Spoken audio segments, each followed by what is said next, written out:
Boop, boop, boop. Hello, hello, thank you. Hello, everybody. I'm Dean DeBiase. Happy to be here. I'm from Chicago, if you can't tell, and I was asked to talk a little bit about Chicago and what's going on with the entrepreneurial ecosystems. So a little bit about what I do. I've got one group called Reboot Partners, and we help large corporations partner up with startups, and then we also help scale startups as well. One of them being Okta, which is a company I'm chairman of, which was just acquired by Salesforce, also in Chicago. And then the last organization I thought I'd touch on today, it's called 1871. It's one of the largest digital incubators in the world, and we're going to touch on that a little bit. A little bit about Chicago. Not everybody knows a lot about it, but it's a fairly large city, fairly large economy. We've got about 9 million people, about $500 billion economy, bigger than most countries. So on a scale basis, it's a great place to do business. One of the reasons it's so strong, it's very diversified. A lot of huge corporations are headquartered there. So it's a nice thing to get used to. But as you can see, if you've got 400 headquarters and a lot of Fortune 500s, one of the things we've done as an ecosystem is learn how to leverage that. I thought I'd kind of take you back into time, though, and talk a little bit about Chicago when it wasn't so great. Way back in 1871, it was a thriving little town by a lake. Then the entire city burned to the ground. And the story of that great Chicago fire is really not the important lesson that we find people need to know about. It's what we did after that. Of course, I wasn't there, but the city came together and didn't just rebuild Chicago, but they brought together the best engineers, entrepreneurs, designers, developers, just builders from around the world to design the next generation of cities. Essentially, they even created the modern skyscraper. And that's the same kind of spirit we put together when we founded 1871. It wasn't about the fire, it was what happened next, because we figured that if we just keep doing what we're doing, we could become irrelevant someday, even in a big industrial city like ours that's very diversified. So we opened it up only 3 years ago. It's fairly new, and we've got about 400 startups there. And basically we brought entrepreneurs, engineers, developers from all over the world again. It's not just a local play. One of the things we did not understand at the time was what kind of a magnet it became for people across the Midwest that wanted to come to 1871 to do things. World leaders, CEOs of companies. When one world leader was there, he asked me, he says, how did 1871 become not so successful, but so impactful so quickly? Because they wanted to do the same thing in London and in other cities.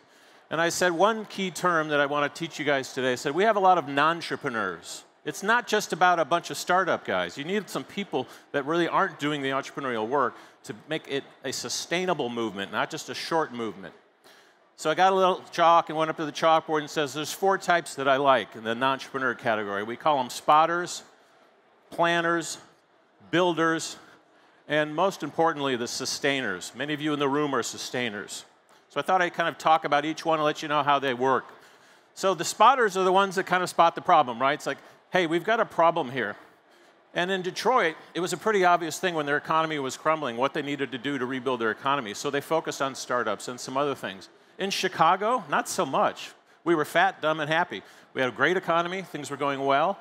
But we had this group that had been around, the Chicago Entrepreneurial Center, for almost 10 years. And we realized we weren't having a massive impact on the city.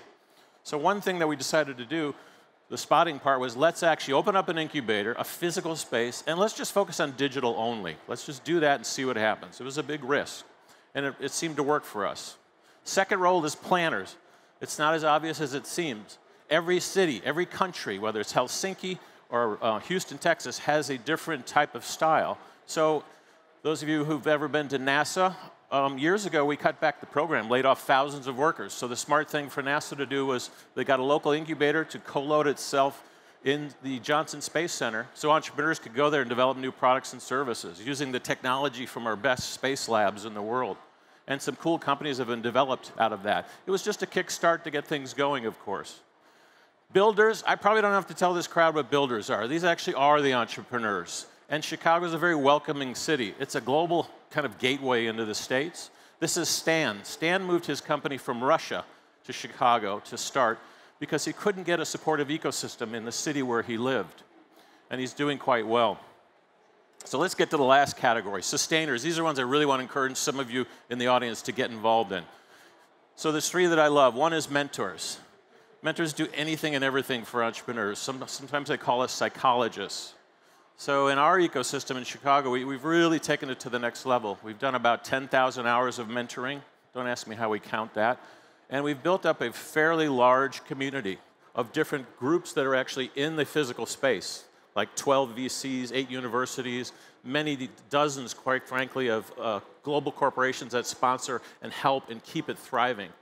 And also education. In some cases, we're teaching people how to code. In other cases, we're helping them find co-founders. In other cases, we're just doing whatever they need to get started. Another favorite category of mine is connectors. Many of you in the audience are connectors. These are the ones, what do startups need the most? They need revenue. They need relationships. And in Chicago, we've been lucky because we went back again and leveraged all those corporations that are out there. But we're smarter than that. We're leveraging them all over the world now. And I encourage anyone that's building an ecosystem, don't just think about the companies that are in your city. If you don't get them first, obviously that's not a good idea. But leverage companies all over the world. You need people that kind of can leverage that connected tissue. The last group in the sustainer category is ambassadors. These are pretty much the people that are going to keep that movement going. And they go out and do things like this and make sure that this is the difference between your entrepreneurial city being kind of a quick fad or actually a sustainable movement. And it's really an important role that all different types of people play. A little bit of a background. Here's what's happened to Chicago.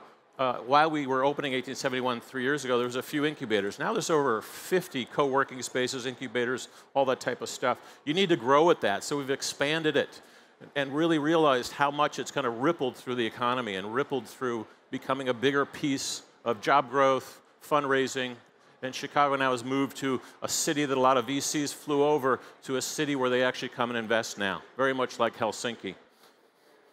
Wanted to shift the discussion now to more about startups and funding and what's going on out there. So something happened a couple years ago. If you remember, back in 2011, unicorns started popping up across the landscape, and no one knew what they were. Some of us call them overfunded companies, overvalued, but essentially companies that are valued over $1 billion in valuation, making some public companies quite jealous. So that's interesting, 3 or 4 a month. Look what's happened in the last 2 years.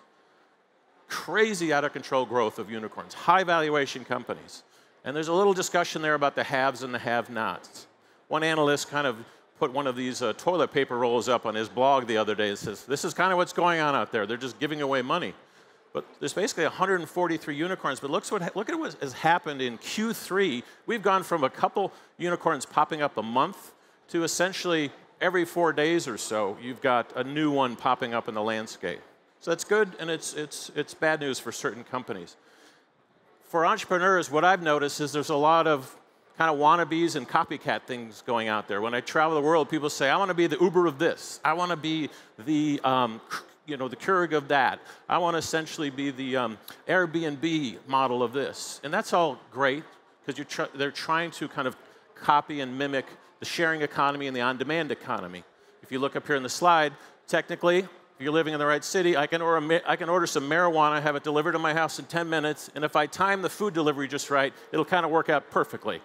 So I just encourage entrepreneurs, don't just try to copy what's going on in every other city around the world. Think of things, you can stretch things to the next level. And the last thing I really want to congratulate everyone on funding is, unlike in the past when Silicon Valley was one of the only participants, Europe is really coming on strong in terms of getting their fair share of financing. But let's shift now from startups back to corporations. Here's the dismal view that many corporate CEOs are seeing. The average lifespan of an S&P has gone from 60 years down to 12. Some say it's less than that. They're worried about extinction. The company might not go out of business, but they'll fall off the fortune list, and that's something they don't want to do. So one of the things we encourage companies to do, both at 1871 and around the world through this program we have called Dancing with Startups, is to partner up corporations with startups. And every question I get, even backstage today, is why don't more companies do this? And it's pretty simple. First, it's hard work. The second thing is, it's basic science. Startups like hanging out with startups. I mean, look at us all here, right? Big corporations, they like to party with each other, like this conference down in Cannes a few months ago. And the two don't always get together too well. Corporations love to spend billions of dollars on innovation training, and after all the money has been added up, they're still not very nimble. But there's two views that I worry about. When I bring a startup to a major corporation, this is what they're thinking before that startup shows up. They're kind of scared. Who is this little entrepreneur telling me what to do? The startup view isn't much better. I'm a little mouse that's going to get smashed by the next quarterly earnings, and these guys are going to lose interest. So they're really coming from diametrical fields, and we try to get them together into kind of a magical space. One of the ways we do that is help large corporations figure out not just how to act like a startup, but how to kind of hang around them more and actually do business together. So there's probably 10 ways you can do it. These are our 4 favorites. Embedding entrepreneurial talent inside corporations, separating some pieces of the company from the mothership, either in Silicon Valley or some distant place, even if it's down the street, for gosh sakes, but getting out of the corporate environment. The third one, our favorite, is partnering them with startups. And the top right is where every CEO wants to go. They just want to buy a company. So I'll take you through what some of those look like. 3M and Google have gotten a lot of credit for letting people have enough freedom to kind of analyze, hey, what are the things out there that we should be building? Not everyone can do that. Not everyone has the budget that Google has. But giving your employees some latitude to kind of investigate things is important. This is one graphic of, today I have a consumer products company here meeting with startups, and we are going through each room of the house and looking at startups that are attacking those business models and seeing if they're friend or foe or we should partner with them. It's as simple as breaking it down like that. Second part of the grid is separating from the mothership. A lot of people have moved to Silicon Valley. It's kind of an old thing to do now. Big companies set up an old office there and try to act cool. But if AT&T can go from an old Bell Labs to a labs where anyone can go in and build apps, anyone can do it. And these partnerships don't have to be these kind of like funny little marketing things. These are serious, hardcore, sometimes rocket science kind of stuff. And we literally sit down with the large companies and the big companies and say, it's not about just getting you together. What's the business model that we're going to work out? So as we start vetting companies to get together, we kind of vet for what the real business model is going to be, how do we partner you up, and then we finally get to what's the financial terms. And in some cases, these companies don't even have to put money into the startup. The clout that they bring is probably more important than the money they could put in your pocket. Here's a real, I love this example because it's simple. IKEA said, hey, we want to kind of get into the art sharing business. People can rent a beautiful painting and have it hung in their home. They went to a startup in Pittsburgh, said, let's do it through you because you're already doing it. It takes guts to do that. It's still a trial. Sometimes they work, sometimes they don't. And the last box I'll bother you with today on the grid is investing. Everyone loves to do that. One cool trend that's going on is corporate venture capital, CVC, is investing more and more money than ever before. Salesforce being at the top of the list on many categories right now. They are great strategic investors out there that didn't really used to be so nimble. Even large corporations like Walmart are investing and then buying lots of companies.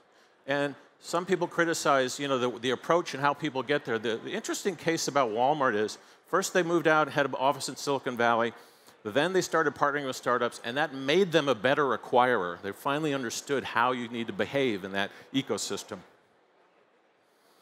And if you look at any industry, there's a lot of car guys in the audience today. If you really dig in, you'll see that this is already happening. These are just some of the deals that are going on in the auto space where partnerships are going on. And at the end of the day, what happens to most companies in this room? You want to get to an exit. Well, guess what? Not all of you are going to get to IPOs. Matter of fact, I recommend a lot of companies skip the IPO and head for the exit. So it's a great reason to also be partnering and either getting money or doing deals with them earlier on in your life cycle, because they could end up being your acquirer as those. I want to introduce you to one more term tonight. It's entrepreneur.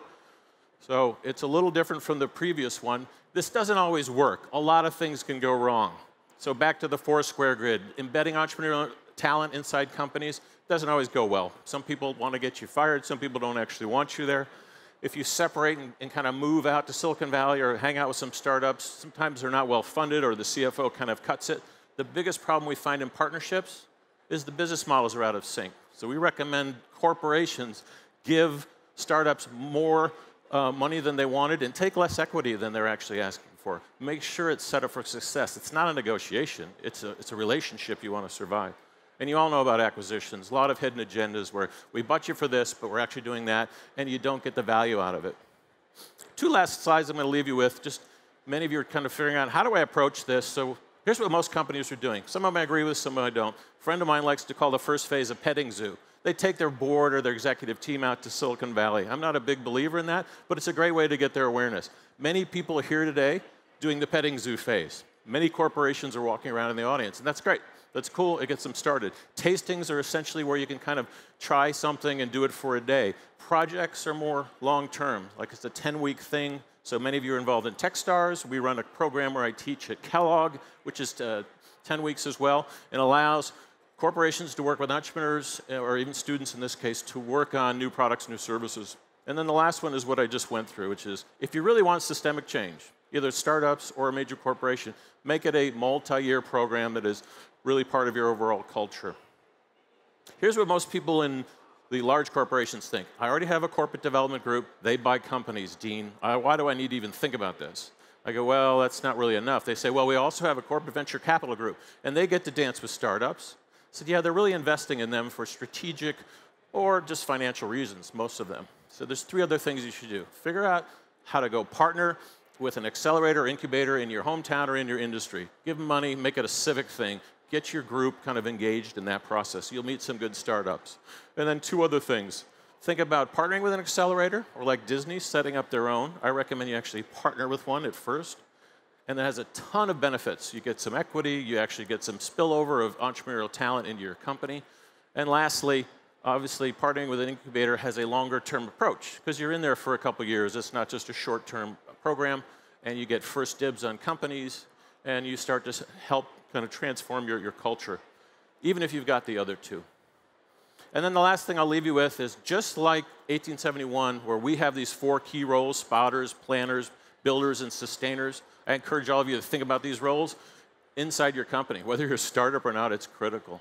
So I really thank you, and I encourage any of you to just share your stories with us. Startups that have tried this and things aren't working so well, large corporations. Well, we're just trying to kind of connect people and make the next generation of funding and growth work. Thank you.